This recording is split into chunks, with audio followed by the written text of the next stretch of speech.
We are awakening together. This is our weekly gathering we hold online. For more information, visit our website, awakening-together.org.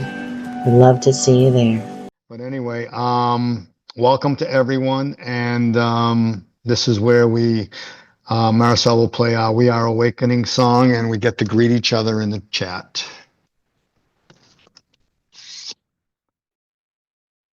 Thanks, Marisol. Well, welcome everyone to our Awaken Together gathering here on Sunday. I'm Reverend Billy, and we have a statement of purpose. We are an assembly of equals, joined in common purpose, awakening to one true self, with an appearance of many faiths, many cultures, and many symbols. We seek to discern one truth and to rest in its embrace. Well, I'm pretty excited today. My cats feel my excitement. They're vibrating. I have the door open for them to go out into the lanai, but they are buzzing around. Anyway, if they do jump on my keyboard, we'll just have fun with it. But anyway, we have a core value, which is a little congruent with my homily today, and it's core value number 1. We trust everyone is led by unique inner guidance to one experience called awakening, which is realization of one true self. We live this value by supporting one another on different paths of awakening. So, this is Sunday, so we have announcements. I remember that movie. All right, everyone. My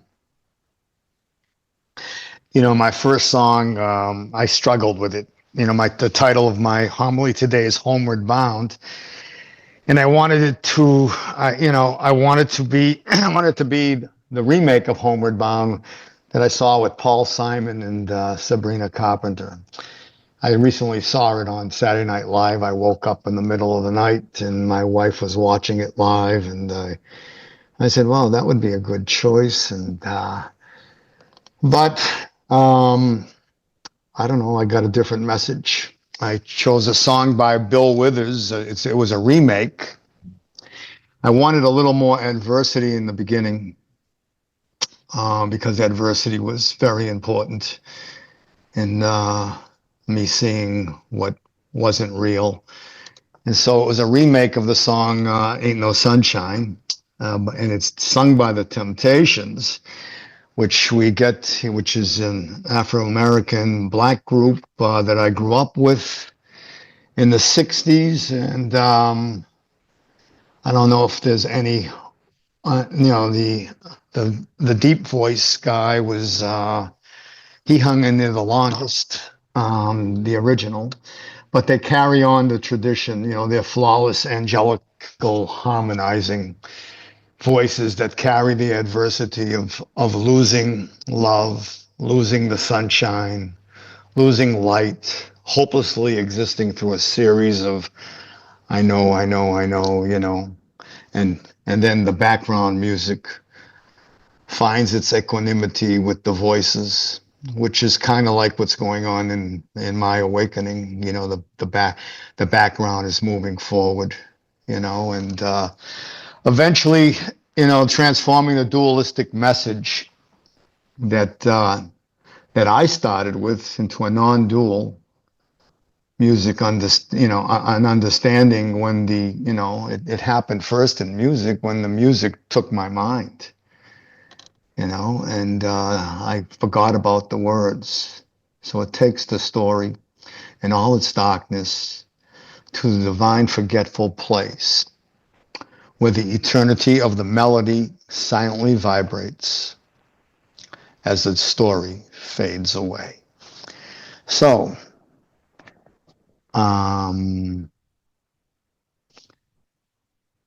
Marisol, could you play my first song? Well, as we sit in the private contemplation over the song we heard something.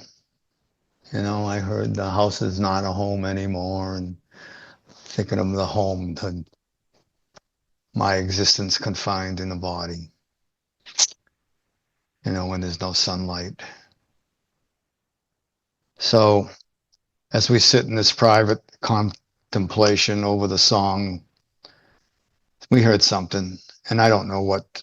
I don't want to intrude on your customized healing contemplation because it's perfect. Everything's included.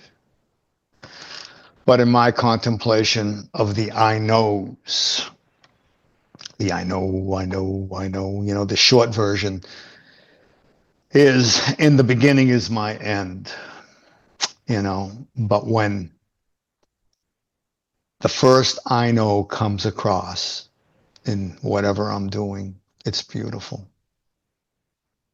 To know things is a part of the human inheritance.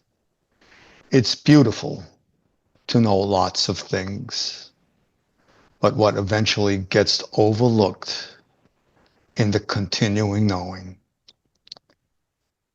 is what is free of knowing. What is free of knowing something that is untouched by the knowing. So it is in the beginning is my end. So I'm going to go right into prayer.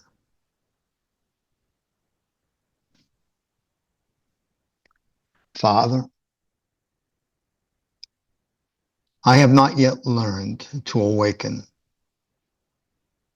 to the given capacity to see you as the God-given, godly nature of us, of ourselves, myself, others, and in all things. I don't see you in everything. This is my source of confusion. So, Lord, that I may see you, your presence, presencing itself and giving itself away as an intimate nowness of grace. As you donate yourself to this moment so we can feel you're expanding all our limited thoughts, all our limited feelings and words. So we may move beyond language and its wordly understanding to trusting that the silent understanding of your generosity, this generosity of the infinite, is infinite. And it quietly moves from the background of consciousness into the foreground, where we are the generosity of you.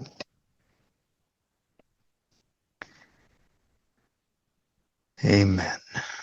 So, I have a reading. I think it's Mathew 22. I've been all over the place with 500 days, but it's about the wedding banquet, if you can remember that, and how we're getting ready for the, ready for the wedding banquet. And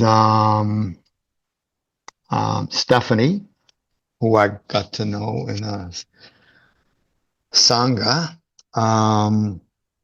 is going to be my reader, and she's going to read excerpts from Mathew 22 and NTI. So, Hi, Stephanie, good morning. Can you hear me okay? I hear you. All right, good. NTI, Mathew 22. The kingdom of heaven is like a wedding banquet. Marriage is the symbol of joining. For everyone who comes will find himself joined within the glory of the ceremony. All who come will either see themselves as bride or groom or guest. How he sees himself is not important. Some may have a long journey with distractions along the way. Others may live closer and have a short journey. The length of the journey is not important. All are invited to the wedding banquet, and all in their time will arrive. It is upon arriving that they will realize what they have been invited to attend. Upon this realization, all else will fade away. Whether they were bride, groom, or guest, whether the journey was long or short, with all the distractions, will fade away.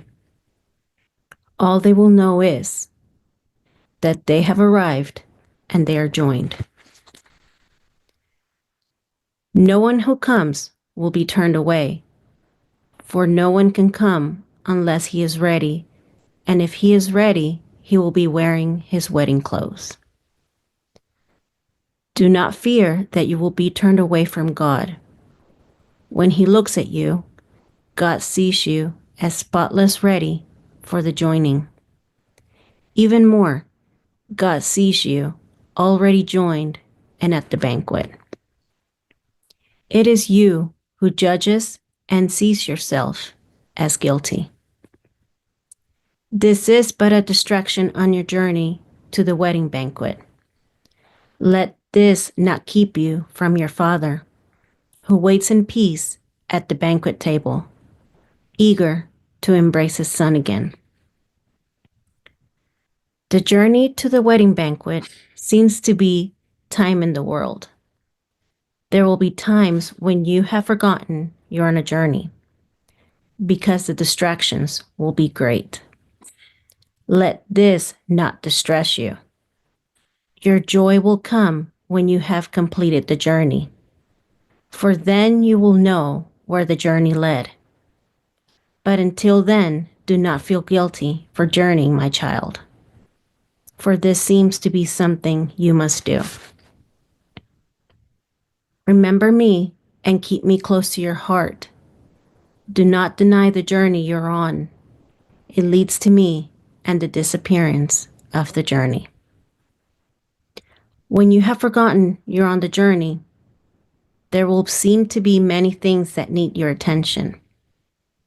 I am those things too, whether you see me or not, so do them in peace.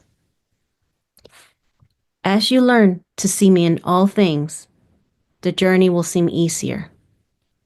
But it is not until you arrive at the wedding banquet that the journey will fade away. So live within the journey in peace and with me. Be happy and rest your mind. I am walking beside you pleased, as we journey to the wedding banquet together. Think of the world as a dream, where it seems real while you're here. Do what you seem to need to do while you're in the world. Do not let your worldly concerns distract you too long. Lay them aside that you may continue your journey and awaken to that which calls you. And so the greatest commandment shall lead you on your journey. Love the Lord, your God, with all your heart, with all your soul, with all your mind. Let your love for God be your lighting guide in all you do and in all you think. Never forget your love for God and give all things to Him. In this way, you will move steadily along your journey. And so, the second commandment guides you within the distractions of the world. Love your neighbor as yourself, because he is. There is no greater truth than this. You are joined and at the wedding banquet, but the dream of the world keeps you from knowing this is true. Awaken from the dream by accepting this truth. The journey to acceptance is the journey to heaven. Accept the truth, and you are there. The Holy Spirit is within, and so it is within waiting to be heard. In this way, you may see the Holy Spirit in your son or daughter or husband or wife, friend or neighbor or stranger, and you may call them Lord. But the Lord is within you too. For there are no differences among men. It is all the same. And the call of the Lord is the call to awaken.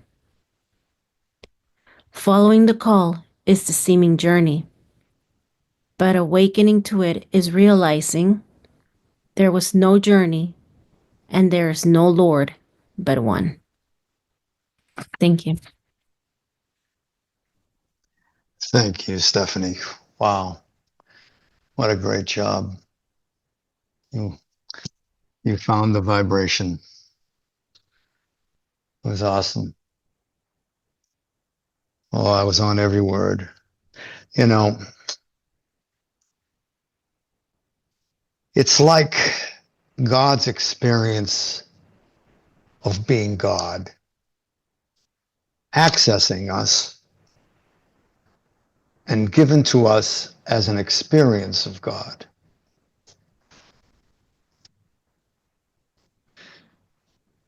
And who we are in God. You know, I'm going to be dancing around this tipping point, if language permits, because language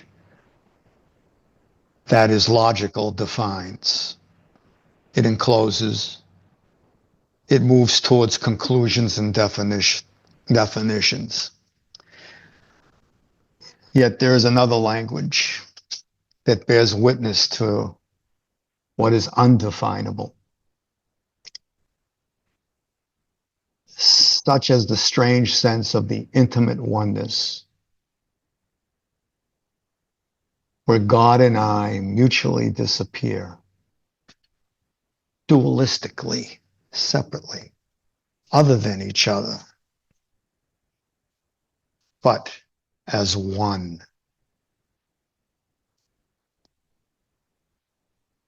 We all know, well, you know now,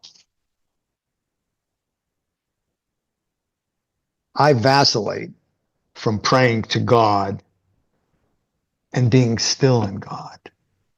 That's that tipping point, you know. There's like a different language here, you know, as I'm, this, I catch myself. I consciously catch myself. Am I in a God help me prayer, or am I sitting in the oneness and remembering that I'm at the banquet table? So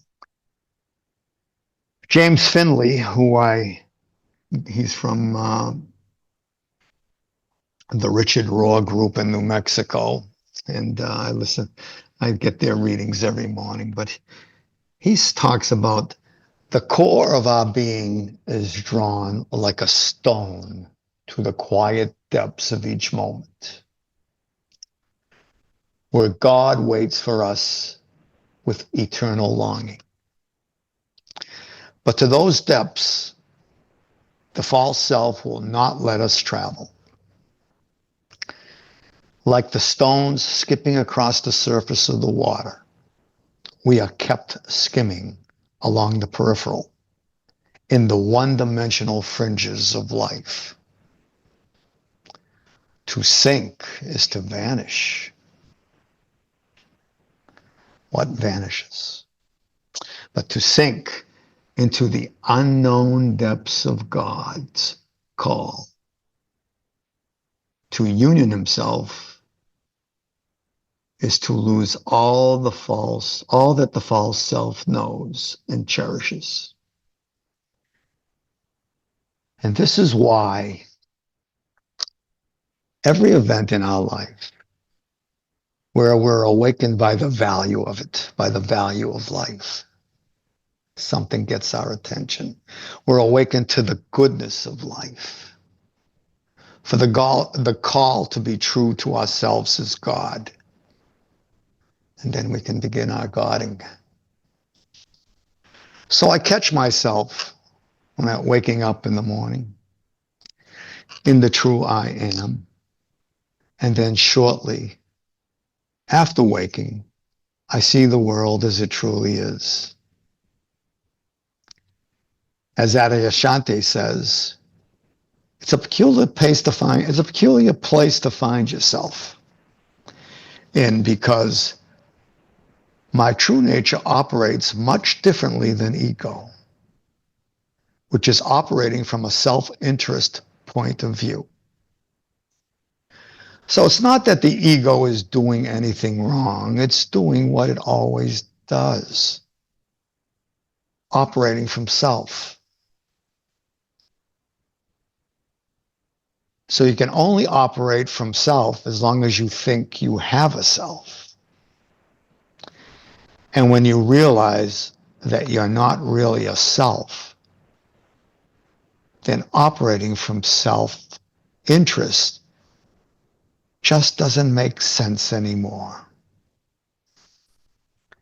So there are layers to this let go for me on my way to the banquet. Wherever you are on the journey to the wedding banquet. So I had my example, my normal routine. I wake up early. I want to go to a 7 a.m.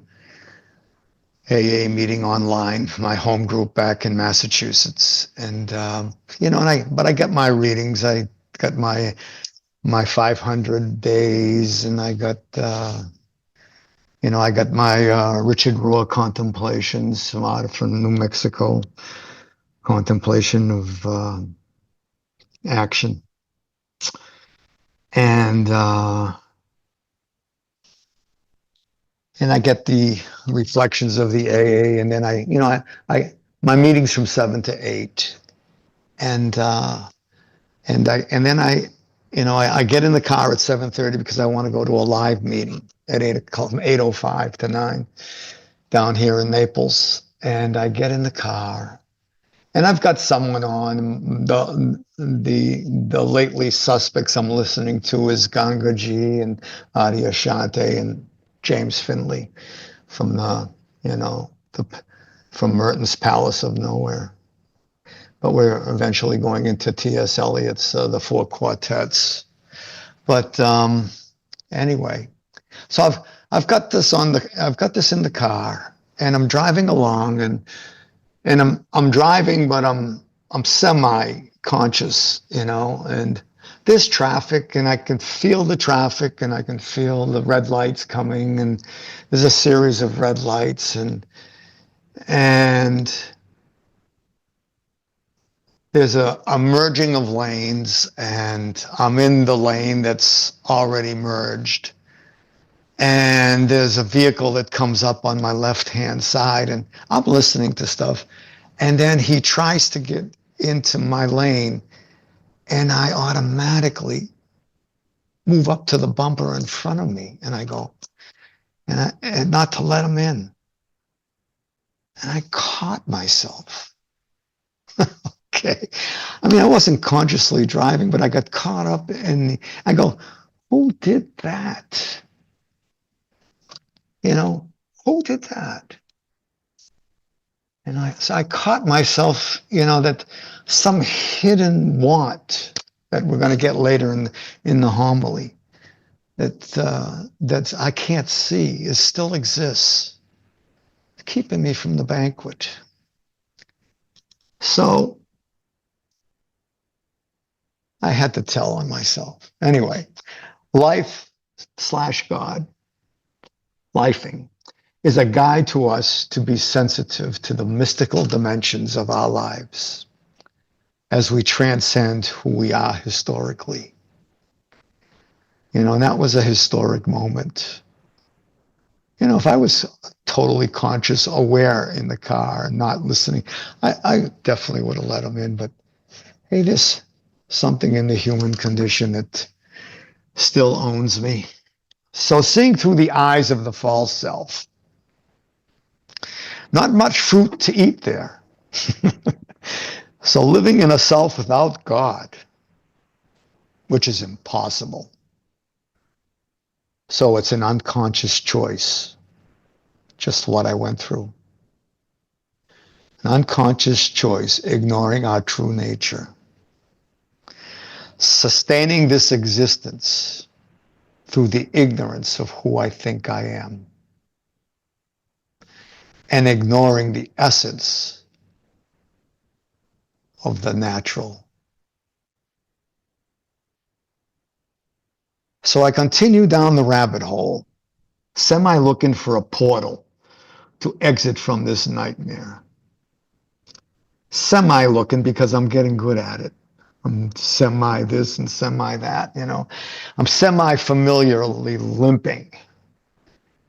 I have that familiar rock in my shoe that I've kept to support the familiar hell that I'm accustomed to, when things go wrong. So my vision tells me I still see lack because I'm still looking for what I want subtly. It's a want that's hidden. Yet what my vision is reporting back is I still want. I want this moment to be within the grasp of control. It's not a clenching control, yet it's manipulative. Manipulating the moment. Easy to deny. So the spiritual ego can now be invited to play. So I examine it. I take the moment to see what I want so I can stop looking for it. So is it more time, Billy? Again, is it more time? More power? More excitement? More hate, less truth? Another man or a woman? All this is not important. It's just another rabbit hole. Can I take this moment and just stop looking for it, just like I'm looking for what I want subtly? Can I just, whatever it is, when you stop looking for it, you will find more than you could ever want. Because more than what can be wanted is already who you really are. So what will it take? How many life's stop signs do I go through?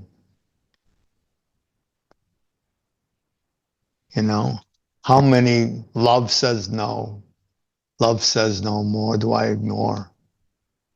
What is it in me that continually wants to add to this truth, to the truth of who I am? Add to what is. And live in and continually live in and on the puppet strings of circumstance. This lack of total acceptance, creating desires for the truth, the self that has no desires. What are these subtleties? These slow burn wants. These wants that I can't see, that camouflage their existence. Am I creating this new language of the fitting self? Am I experiencing that? This tipping point? Another tipping point with logical language? Because in its knowing, it can't come close to describing who I am.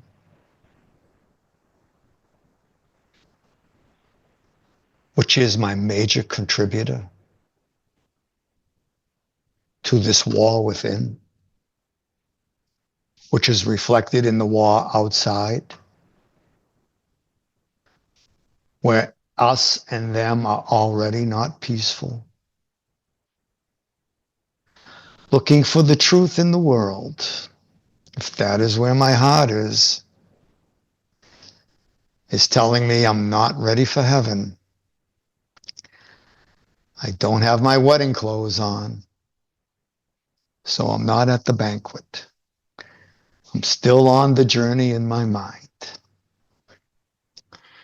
I'm not living in God's world, and to live in God's world, to wear these wedding clothes, is something we learn on the journey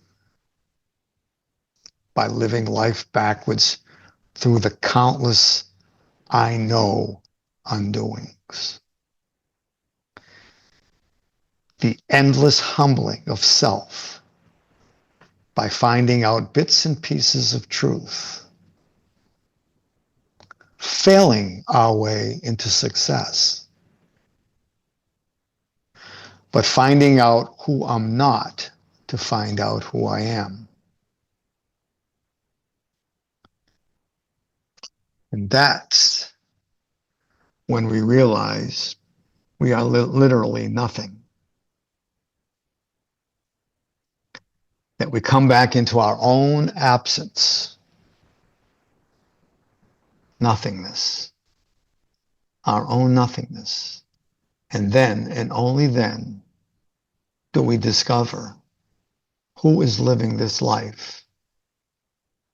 What is actually looking through your eyes? What's actually been present all the time? And then realizing that everything, that not everything is reducible to a conclusion. Neither am I. For that is for the mind. And that is also for the no mind. So, there was another little excerpt from James Finley, and it says, "But the most I can do for the world is to transcend it, so as to serve it as a person instead of a slave. The only genuine way to serve it is to follow God's will, in which alone the world finds its loyalty, its validity. Its value. And an important expression of God's will is its loyalty to some degree of prayer, in which I discover and actualize a transcendent self grounded in love." So, I'm going to have Marisol play the second song, which is a continuation. It's another Motown icon, Smokey Robinson, who actually wrote a lot of the Temptations music. And Robert Frost, America's greatest poet, once said that Smokey Robinson was America's greatest poet.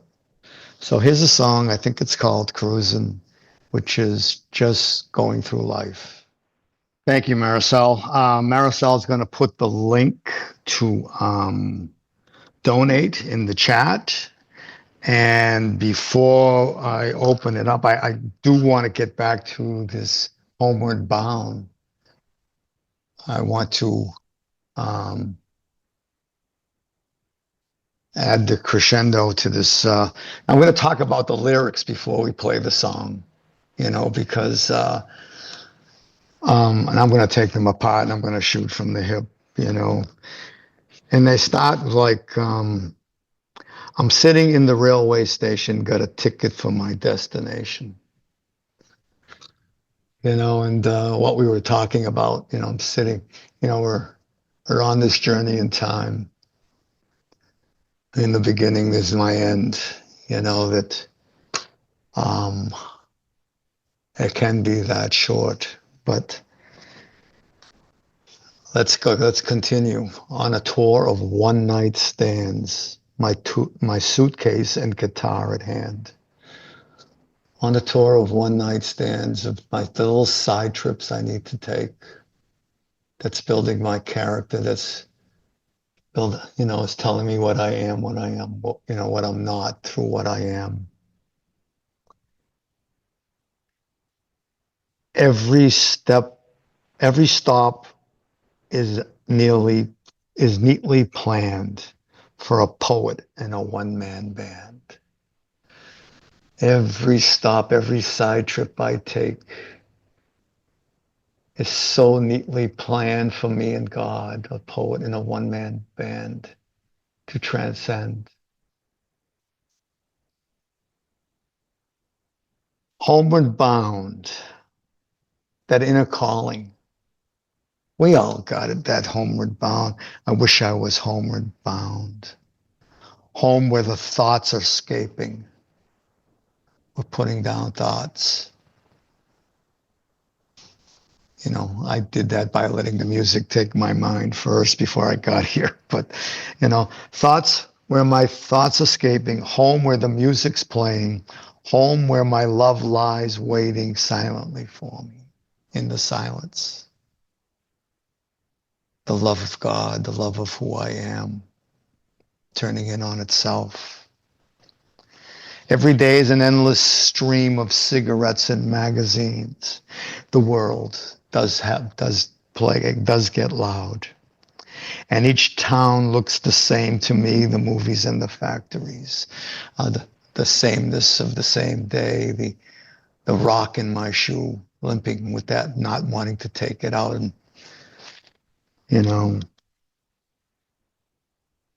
And every stranger's face I see reminds me that I long to be. Can I see God in his face? Lord, do I see God in everything? Am I almost there? Homeward bound, I wish I was homeward bound. So, I want to play the next song before I open it up. So let's listen to, I caught this, we're going to listen to Paul Simon and I forgot her name, but it's not Art Garfunkel. But, we're looking at a man 82 years old who has weathered time. And where did this song come from? How did it surface? So let's have it. Homeward Bound. Thank you, Marisol. So, I'm so touched by that song for the depths of where it came from. And, we all got that calling in us, homeward bound. So I'm going to open it up to continue fellowship. And we got about 9 minutes. Otherwise, you're going to get a chance to listen to me some more. So. Go ahead, John. John? Yeah, thank you. Billy, I've been noticing over the last few days that, and maybe even a little bit longer, just this kind of restlessness with, what I consider to be the way the journey was going. And it's amazing how simple it is for mind to slip on in and just say, yeah, this isn't going the way it should be going. This, the earlier part of your homily was just kind of talking about how uh, these aren't your words, but the expectations of how the journey should go, and how quietly that slips on in. And I'll just use the word ego. Ego says, "Yeah, no, it's not supposed to go like that. There's supposed to be. You shouldn't be in a car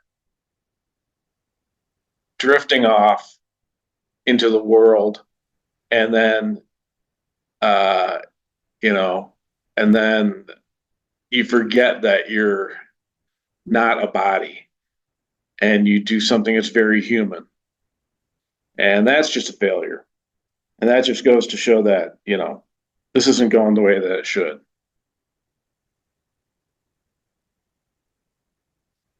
And the flip side of that is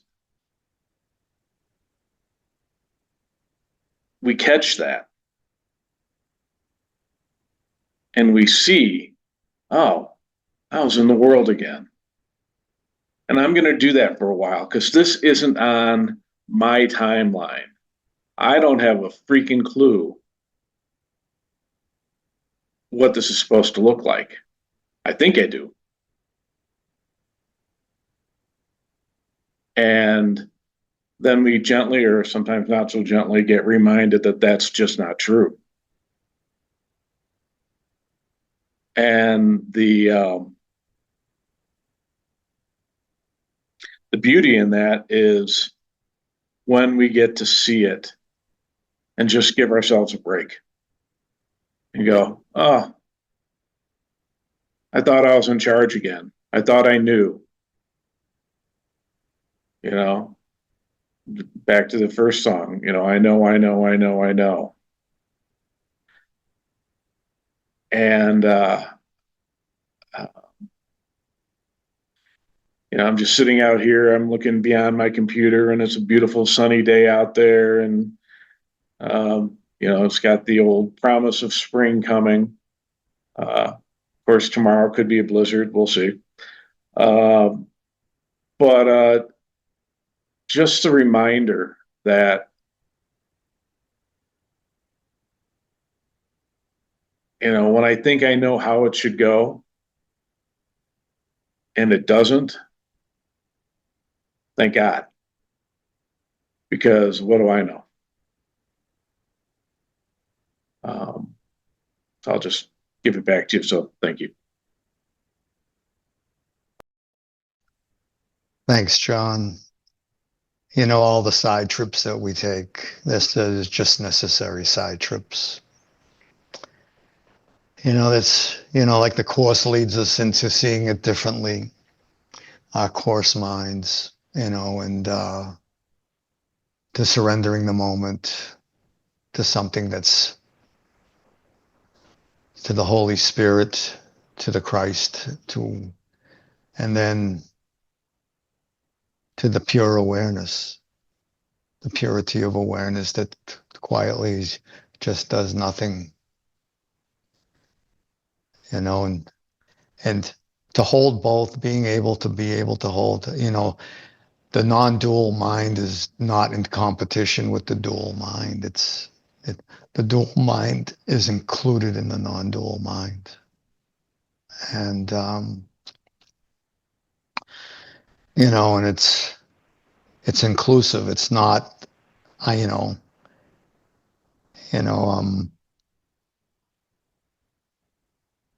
I could have peace if I didn't have this, well, I'm going to have this and then I'm going to know peace.